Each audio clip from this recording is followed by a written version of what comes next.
Salam əziz əkinçilər. Bu sahə Səfəroğlu Agroya məxsus sidikoton pambıq yemləməsi tətbiq olunan növbət sahələrimizdən biridir. Neftçala rayonu Aşağı Qaramanlı kəndi. Deməli, zəhmət olmasa körərlər. Rövşən Zeynalov. Fermer Rövşən Zeynalov. Qardaş, mənim sahələrim çoxdur, 45-50 hektar sahəm var.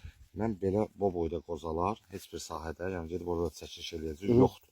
Bir dənə sidikatton verdiyim sahə budur. 3 hektar sahədir. 3 dənə 5 kiloluq istifadə eləmişəm. Pambıq ədədli pambıqdır. Yəni o biri sahələrdə qozalar çox xırdadır. Bunda böyükdür, həm də məhsulları çoxdur. Həddindən artıq çoxdur. Burada ki, təpə qozalar da böyüyür. Yenidən başlayıb beçələməyə.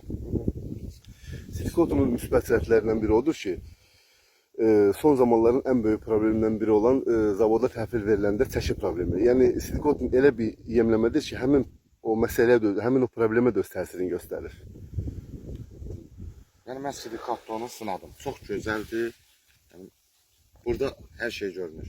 Bu nə xaric deyil, nə başqa yerdir. Bu Neftçala rayonunun Aşağı Qaramanlı kəndidir. Fermer Rövşən Zeynalovdur. MKT şirkətinə məxsus olan sahədir. Müqaviləmiz MTK iləndir.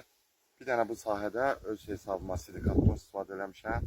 Bu sidikattonun da ki, bəhrəsi tak göz qabağındadır. Kimsə baxmaq istəsə, əlaqə saxlasın, gətirin sahəyə baxsın. Xeyirli olsun qardaş, Allah xeyri versin. Allah Sağ ol.